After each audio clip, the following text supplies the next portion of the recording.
16번부터 19번 문제풀이입니다. 16번 문제풀이입니다. 함수 fx는 해서 무리함수가 하나가 주어져 있죠. 루트 3x-12가 있는데 함수 gx가 이 이상의 모든 실수에 대해서 이 식을 만족시킨다고 합니다. 이때 g3의 값은 이렇게 물어보고 있죠. 우리가 실제로 식을 아는 거는 fx고 gx는 식을 모른 상태에서 두 식의 관계식만 아는 상황입니다. 그런데 우리가 역함수에 대해서는 좀 재미난 성질이 하나 있는데요. 자, 지금 우리가 만족하는 식이 이 식인데 fx를 알기 때문에 gx식을 fx로부터 알아내야 돼요.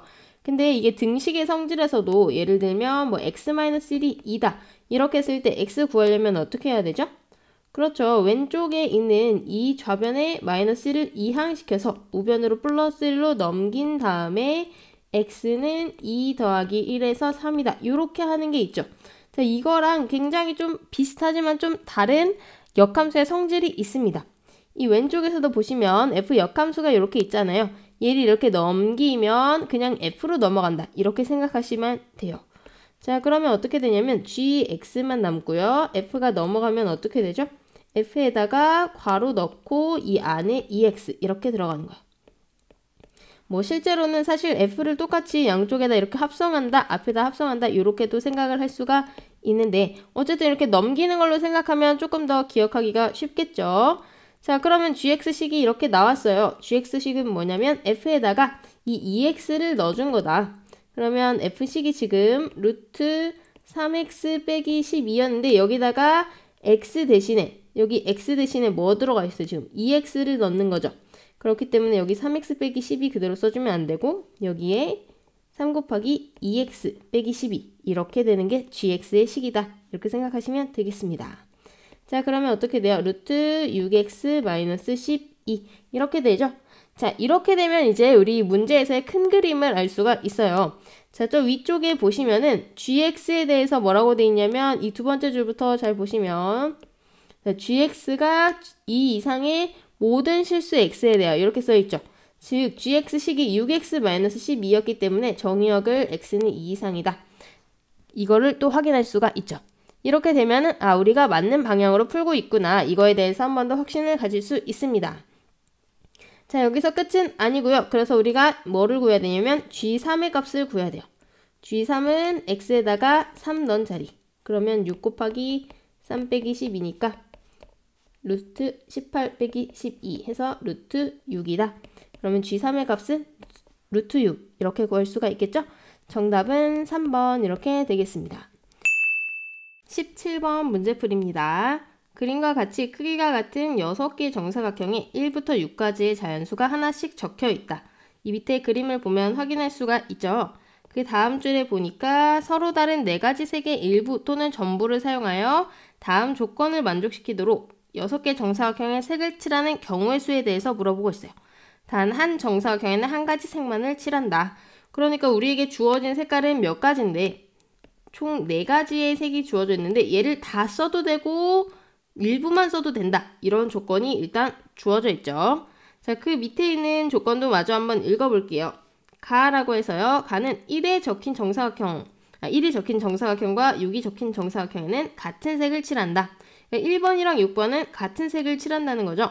그 다음에 나 조건을 보니까 변을 공유하는 두 정사각형에는 서로 다른 색을 칠한다. 이렇게 되어 있습니다. 자, 그러면은 1번이랑 6번은 같은 색을 칠한다고 했으니까 저는 A라는 색을 칠한다고 일단은 이렇게 표시를 해볼게요. 근데 나 조건은 여러분 좀 이해가 가시나요? 변을 공유하는 두 정사각형. 예를 들면은 이 2번의 입장에서 생각을 하면은 변을 1번과 3번과 5번에 이렇게 공유를 하고 있죠. 그래서 2번은 이 각각의 정사각형과 서로 다른 색을 칠해줘야 된다는 얘기예요. 자, 그러면 먼저 1번에 A라는 색을 칠했으니까 2번에는 그냥 B라는 색을 칠한다고 해볼게요. A랑은 다른 색. 저는 지금 4가지 색을 A, B, C, D라고 한번 표현을 해볼 거예요. 그리고 이 경우의 수를 전체적으로 한번 세보려고 합니다. 자, 그러면 이제 또 우리가 3번을 집중해서 보면 자, 3번은 벽이 2개가 이렇게 마주하고 있기 때문에 A도 아니고 B도 아닌 또 세 번째 색인 C가 필요합니다. 자, 그러면은 이 상황에서 또 누구를 생각하면 편할까요? 그렇죠. 이제 4번이랑 5번만 남았는데 일단 5번이 둘러싸인 색이 더 많죠. 5번은 A 아니면 B로 둘러싸여 있어요. 그래서 5번이 가질 수 있는 선택지는 뭐 아니면 뭐? C 아니면 D다 이렇게 생각할 수가 있겠습니다. 근데 선생님 C면은 이 아까 했던 6이랑 이 3번이랑 겹쳐지는 거 아닌가요? 근데 여기는 대각선이기 때문에 변을 마주하고 있지는 않죠. 그래서 C여도 크게 상관은 없다 이렇게 생각하시면 되겠습니다. 자, 그러면 이제 마지막 4번만 남았는데요. 4번은 1번이랑 5번 방에 이렇게 서로 같은 변을 공유하고 있죠. 그러면 4번이 할 수 있는 선택지는 뭘까요? 4번은 일단 A는 되나요? 안 되나요? A는 안 되고요. B는 어떻게나 상관이 없죠. B는 여기가 일단 A고 여기가 C 아니면 D이기 때문에 B랑은 전혀 상관이 없습니다. 아까도 얘기했지만 여기 2번 방이랑은 대각선이기 때문에 B랑은 전혀 상관이 없어요. 그러면은 이제 5번이 C 또는 D일 때를 생각을 해봐야 되는데 5번이 C일 때는 어떨까요? 5번이 C일 때는 B는 뭐 언제나 상관이 없고 D도 가능하겠죠. 그때는. 그 다음에 5번이 D일 때는요. 그때는 C가 가능하겠죠. 이런 식으로 생각을 할 수가 있어요. 자, 그러면 얘를 수영도를 이용해서 오른쪽에다 한번 크게 그림을 그려보도록 할게요. 방번호를 쭉 써놓고 1, 2, 3, 4, 5, 6까지 써놓고 1번 방은 A색 고정입니다. 그쵸? 2번 방 B, 3번 방 C, 그 다음에 4번, 5번은 아직 못 정했고 6번은 A. 이게 이제 나머지 방들은 그대로 다 가는 거예요. 그러면 이제 5번 방에 따라서 5번이 C냐 D냐에 따라서 달라지겠죠. 5번이 C면 어떻게 돼요? 자, 왼쪽의 그림으로 다시 넘어와서 5번에 C일 경우를 생각을 해봅시다. 그럼 4번이 둘러싸고 있는 게 A랑 C니까 될 수 있는 게 B와 D다. 이렇게 생각할 수가 있겠죠. 4번은 이때 B와 D 이렇게 되겠습니다. 이렇게. 자, 그 다음에 5번이 D일 경우는 어떻게 돼요? 다시 왼쪽으로 넘어와서 5번에다가 D 놓고 생각해 볼게요. 5번이 D일 경우는 어떻게 된다? B는 무조건 할 수가 있고 A, D로 둘러싸여 있기 때문에 여기는 C도 된다. 그래서 이때는 어떻게 돼요? B 아니면 C다. 이렇게 되겠습니다. 그래서 A, B, C, D라는 네 가지 색이 딱 쭉 정해졌을 때 나올 수 있는 전체 경우의 수는 네 가지라는 거를 여러분 아실 수가 있습니다.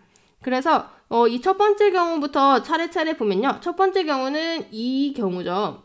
이 경우는 A, B, C, B, C, A. 그래서 한 가지는 세 가지 색만 쓰는 경우예요. 세 가지 색 쓰는 경우가 한 가지가 일단 있고요. 자, 그 다음에는 어떤 경우예요? 그 밑에 있는 경우 한번 볼게요. 그 밑에 있는 경우는 A, B, C, D, C, A 이렇게 들어가는 거죠. 그럼 A, B, C, D 다 쓸 수 있으니까 이번에는 네 가지 색 쓰는 경우네요. 자, 그 다음에 세 번째 줄 보면요. A, B, C 하고 뭐라고 돼 있어요? D, B, A 이렇게 가는 거죠. 그러면은 여기서도 A, B, C, D 다 들어가 있으니까 네 가지 색 하나 더 추가. 마지막 줄 한번 볼게요. 마지막 줄은 A, B, C, C, D, A 이렇게 쓰는 거예요. 여기도 D 다 들어갔죠? 마지막 경우도 몇 가지 색을 쓴다?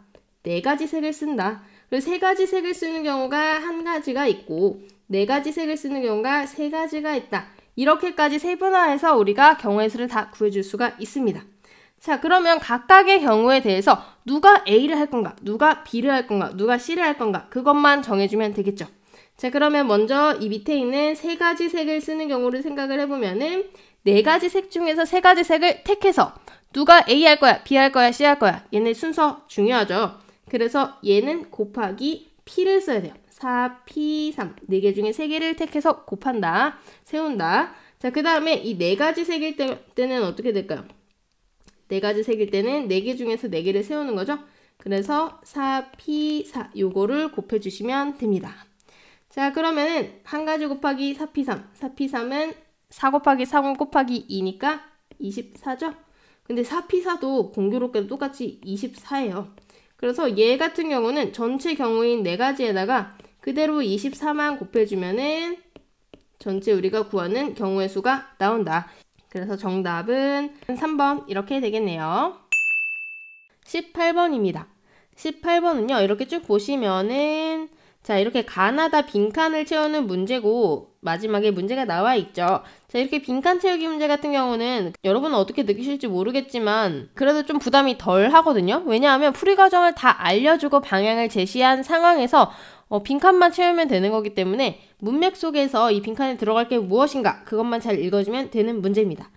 그러면 첫 줄부터 읽어보면서 무슨 문제인지 같이 보겠습니다. 좌표 평면의 제1사분면에 있는 두 점 A, B와 원점 O에 대해서 O의 B의 무게중심 G의 좌표가 8,4이다. 그러면 얘는 그림 문제니까 밑에 여기 A랑 B, O 위치 그리고 G까지 확인하면서 같이 보면 좋겠죠. 자, 그 다음에 읽어보니까 점 B와 그 다음에 OA 사이의 거리는 6루트 2이다.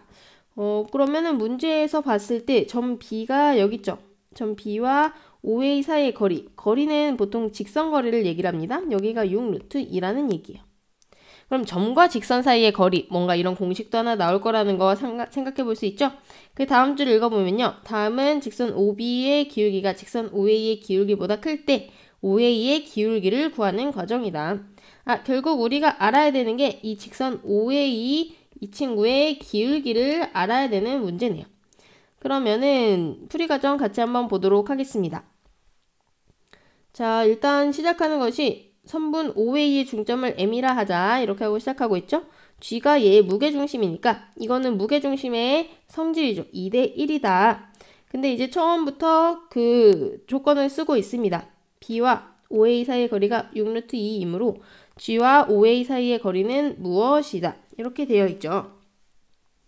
자, 근데 이거는 선생님이 아까 서두에도 얘기를 했듯이 문맥상에서 잘 봐줘야 돼요. 지금 뭐를 언급했어요? 일단 무게중심을 언급을 하고 무게중심 성질 2대1 한 다음에 그 다음에 거리에 대해서 얘기를 하고 있죠. 무게중심이랑 거리랑 무슨 상관이 있는가? 이걸 생각을 해봐야 돼요. 자, 위에 그림에서 잘 보시면은 B와 OA 사이 거리 6루트 2 표시되어 있고 지금 우리가 궁금한 게 G와 OA 사이의 거리잖아요. G와 OA 사이의 거리. 여기를 물어보고 있죠. 근데 여기서 BG 대 GM이 2대 1이잖아요. 그러면은 닮은 B가 3대 1인 거죠. 그렇기 때문에 여기가 6루트 2면은 G에서 OA까지 거리는 3대 1, 2루트 2다. 이거는 쉽게 찾아낼 수 있겠죠? 그래서 가에 들어갈 것은 2루트 2다. 이렇게 하고 넘어가면 되겠습니다.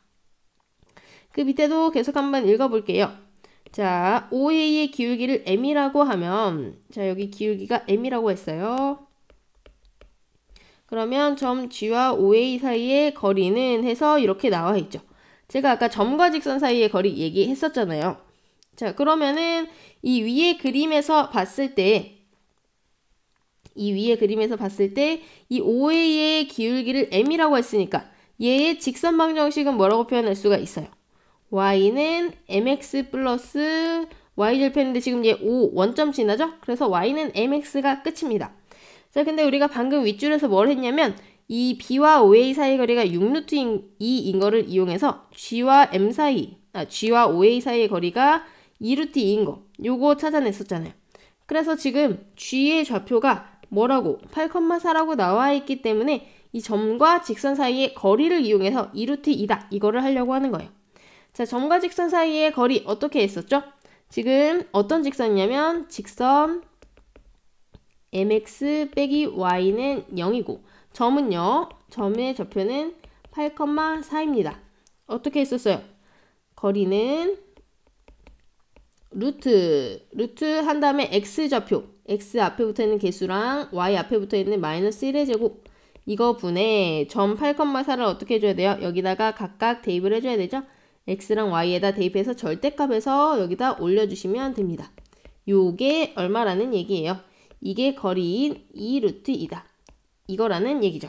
자, 그래서 이거를 밑에다가 이제 같이 한번 비교를 해볼게요. 자, 밑에 보니까 이건 것 같아요. 얘가 2루트 2다. 그래서 밑에는 선생님이랑 똑같이 써줬죠. 그러면 나에 들어가는 식은 뭐다? 나는 절대값 8m-4 이렇게 들어가면 되겠죠. 자, 그러면 밑에 마저 한번 더 읽어볼게요. 그리고 얘가 가와 같다. 즉 2루트 2랑 같다는 얘기죠. 그러면 얘를 이제 풀어주라는 얘긴데 나에 들어가는 거 저는 이제 보통 이렇게 나오면 그냥 위에다가 덮어서 쓰거든요. 얘가 2루트 2 곱한 거랑 같고 얘를 양변을 제곱해서 m의 값을 구하면 자 제곱을 해서 m 값 구하는 거는 좀 왼쪽에다가 여기다 써볼게요. 지금 문제 상황이 절대값 8m-4가 2루트 2에다가 루트 m제곱 플러스 1을 곱해주는 거예요. 근데 어떻게 풀어서 나와 있어요? 양변을 제곱하라 그랬죠? 제곱하면 어떻게 돼요? 이 절대값 제곱하면 절대값 상관없이 제곱되는 거 아시죠? 얘도 제곱, 얘도 제곱. 그러면은 얘는 그대로 그냥 8m-4의 제곱이고요. 2루트 2 제곱하면 8이죠? 루트에 있는 거 제곱하면 그대로 루트만 벗겨지죠? 자, 이거 전개하겠습니다. 64m제곱 마이너스 8430이니까 또 2배 하면 64인가요? 요게 8m제곱 플러스 8이다. 한쪽으로 다 넘겨줄게요. 다 넘겨주면은 88에 64였으니까 87에 56m제곱. m은 동량 없고요. 플러스 8이 0이다. 그러면 약분하고 싶게 생겼죠? 8로 다 약분할게요. 87에 56, 88에 64, 8일은 8. 그러면 7m제곱 마이너스 8m 플러스 1이 0이다. 7, 1, 1, 1. 마마 하면은 자 인수분해 해줬을 때 요렇게 나오겠네요. 그러면 m의 값은 어떻게 돼요? 자 여기서 이제 넘어가면 되죠. m이 7분의 1이거나 1이다. 그런데 자 이제 마지막으로 넘어가서 해주시면 되겠습니다. 자 이때 직선 OG의 기울기가 2분의 1이니까 자 아까 OG가 이렇게 더 높이 있었고 OA가 여기 있었잖아요. 그럼 얘보다 기울기가 작아야 되죠. 그래서 기울기는 얼마다? 1은 될 수가 없고 7분의 1이다. 이렇게 되겠습니다. 자 이제 가나다를 다 구했으니까 밑에 문제 도전해보면 되겠죠. 가다에 들어갈 알맞은 수를 PQ라고 한대요. 가에는 아까 뭐가 들어갔었나요? 자 가에는 아까 2루트 2였죠. 가에는 2루트 2가 들어갔는데 얘가 P고 그 다음에 나는 아까 절대값 8m-4 요게 FM이에요. 그 다음에 다에는 7분의 1 얘가 Q인 거죠. 그러면 여기서 물어보고 있는 게 P제곱분의 FQ를 물어보고 있어요. P제곱은 P는 얘니까 8이죠. 그 다음에 FQ는 절대값 8에다가 이 7분의 1을 여기다 넣어줘야 되잖아요. 그쵸? 7분의 1 넣고 빼기 4값 요거를 구해주란 얘기예요. 그럼 8분의 위에 거 계산하면 7분의 8 빼기 4인데 4가 7분의 28이죠. 그러니까 얘는 절대값 붙여주면 7분의 20 이렇게 되겠네요. 숫자가 굉장히 좀 복잡하게 나오고 있어요. 그럼 7분의 20에다가 곱하기 8분의 1이니까 약분하면 어떻게 된다? 14분의 5다. 이게 숫자가 좀 지저분하게 나와서 전혀 답을 예측을 할 수가 없게 해놨네요. 자 어쨌든 그래서 14분의 5 답 구했으니까 답은 몇 번이다? 2번이다. 이렇게 해주시면 되겠습니다. 자 드디어 이번 영상의 마지막 19번 문제 풀이입니다. 같이 한번 천천히 볼게요. 함수 fx라고 해서 유리함수가 주어져 있죠. 이것에 대해서 함수 y는 이 새로운 함수에 대해서 주고 있어요.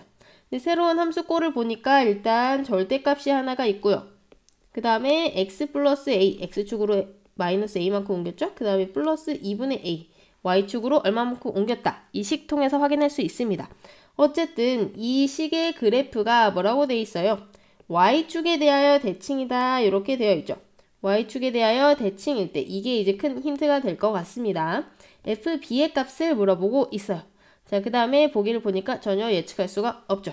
그러면 천천히 하나씩 이 문제에 대해서 알아보도록 할게요. 먼저 우리에게 주어진 함수인 fx라고 하는 친구는 x-6분의 a 플러스 b라는 친구인데 이 친구는 기본 함수가 뭘까요?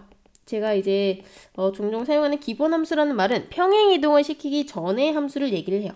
평행이동을 시키면 바로 여기 x 옆에랑 그 다음에 여기에 변화가 생기죠. 그러니까 얘네를 뗀 기본 함수는 뭐다? y는 x분의 a라는 요 함수입니다. 자, a의 값에 따라서 두 가지로 나뉘는데 a가 0보다 크면 이런 식으로 원점 대칭이고요. 1사분면이랑 3사분면에 있게 되고 그 다음에 a가 0보다 작으면 어떻게 돼요? 똑같이 원점 대칭인데 2사분면과 4사분면에 있게 되죠. a가 0은 아니라고 했습니다. 자, 근데 이 상태에서 fx는 어떻게 돼 있어요? 자, 여기 지워져 있던 숫자들을 딱 걷어내고 나면은 x축 방향이랑 y축 방향으로 평행이동을 시켰다는 걸 알 수가 있죠. 어떻게 평행이동을 시켰죠? x축 방향으로 6만큼, y축 방향으로 b만큼 평행이동시켰다는 거 여기 옆에 붙어있는 숫자들을 통해 알 수 있습니다. x 옆에 붙어있는 거는 부호 반대로 가져오고 여기는 그대로 가져오는 거 여러분 알고 계시죠? 자, 그러면은 이 함수를 어떻게 했는가? 새로운 함수를 주고 있는데 얘를 y는 해가지고 절대값 fx 플러스 a 플러스 2분의 a 이런 함수를 얘기를 하고 있죠. 근데 얘의 특징은 뭐냐면 y축에 대해서 대칭이라는 거야. 자, 근데 얘를 지금 어떻게 하고 있는지 보면요. 얘는 fx라는 이 친구를 x 플러스 a를 넣었다. 그럼 무슨 말이야? x축 방향으로 마이너스 a만큼 평행이동시키고 그 다음에 뒤에 있는 플러스 2분의 a는 y축 방향으로 2분의 a만큼 또 평행이동을 시킨 상태에서 절대값을 시켰다는 거는 자 원래 이렇게 있던 함수도 절대값 하면 이렇게 올라가죠. x축 위로 올렸다는 얘기예요. 그랬는데 x축 위로 올렸을 때 y축 대칭이 됐다는 얘기죠. y축 대칭이 됐다는 얘기입니다. 자, 근데 얘는 일단 기본 함수 꼴이 아까 우리가 위에서 봤던 요런 함수였단 말이에요. 요런 함수를 계속 그냥 평행이동만 하고 접어 올렸을 뿐인데 y축 대칭이 됐다. 이런 얘기는 뭐냐면요. 결국 요 함수가 어떤 함수였다. 절대값 하기 전에는 뭐 이런 함수나 아니면은 이런 함수였다가 절대값을 씌워주니까 반대편이 이렇게 접어서 올라가가지고 y축 대칭이 됐다는 얘기죠. 자, 여러분 좀 감이 오시나요? 그렇다는 얘기는 뭐예요? 이 절대값을 시키기 전에 함수인 fx 플러스 a 플러스 2분의 a라는 요 함수는 즉 절대값을 하기 전에 요 친구는 원점 대칭이었다. 요런 얘기가 되겠습니다. 근데 지금 해준 거를 이제 하나씩 살펴보면요. 일단 빨간색 부분에서 처음에 기본 함수를 x축으로 6만큼 y축으로 b만큼 옮겨줬죠. 자, 그러니까 얘는 기본 함수 x분의 a라는 이 친구를 처음에 x축 방향으로는 6만큼 y축 방향으로 b만큼 옮겨줬는데 그 다음에 여기서 x 플러스 a만큼이니까 x축 방향으로 다시 마이너스 a만큼 y축 방향으로 2분의 a만큼 옮겨준 거죠. 그게 우리가 파란색 부분에서 여기서 본 거잖아요. 그래서 얘를 해줬을 때 결국은 어떻게 된다고? 얘네가 다시 원점으로 돌아와야 된다는 얘기예요. 중심이. 그래서 6 빼기 a라는 이 x축으로 전체 이동했을 때가 빵이 돼야 되고 그 다음에 b랑 2분의 a 더해줬을 때도 빵이 돼야 됩니다. 이거 이용하면 바로 풀 수 있겠죠? 그럼 6 빼기 a가 0, a는 얼마다? a는 6이고 b와 2분의 a, 그러니까 y축으로 최종 움직인 상태가 0이 돼야 된다는 얘기는 여기서 b가 얼마예요? b는 마이너스 2분의 a, 즉 마이너스 2분의 6이니까 마 3이라는 얘기죠. 근데 문제가 여기서 끝은 아니고요. 뭐를 물어보고 있어요? fb의 값을 물어보고 있죠. 방금 우리가 구한 거 가지고 그럼 fb 구해주면 돼요. a가 아까 6이었고 b가 마 3이었으니까 fx식은 어떻게 되고? x 빼기 6분의 6 빼기 3 그러면은 fb의 값은 b는 마 3이었으니까 마 3 넣어서 계산해주면 끝입니다. 아, 여기 플러스 6이죠. 미안합니다. 자, 이렇게 계산을 해주시면 돼요. 그러면 마이너스 3으로 통분해서 마이너스 3분의 11 이렇게 되겠습니다. 답은 4번이 되겠네요. 자, 이렇게 해서 19번 문제도 좀 알아봤는데요. 19번 문제는 평행 이동과 그 다음에 대칭 이동을 다 섞어 놓은 문제였습니다. 그래서 처음부터 천천히 한번 보면요. 제가 일단 기본 함수를 이렇게 빨간색으로 찾았고 얘를 어떻게 평행 이동해 줬는가 요거 찾아봤죠. 그래서 이 원래 이 바뀐 함수를 봤을 때 우리가 알아야 되는 이 함수를 봤을 때 얘는 y축 대칭이 되려면 모든 평행 이동을 해줬을 때, 즉 절대값 해주기 전에 원점 대칭이었어야 된다. 그래서 x축, y축으로 평행 이동한 거 다 써보니까 합이 0이어야 돼서 a랑 b값 구할 수 있었습니다. 그러면 a, b값 다시 위로 올라와서 대입해서 b가 마이너스 3이니까 f, b값은 f 마이너스 3값. 그래서 오른쪽에 여기까지 할 수가 있었죠. 네, 여기까지 19번 문제풀이였습니다. 네, 여러분 오늘도 영상 봐주셔서 너무너무 감사합니다. 다른 문제풀이들도 다 올라와 있으니까 궁금하신 친구들은 확인하시면 될 것 같아요. 저는 다른 영상에서 또 인사드리도록 할게요. 안녕!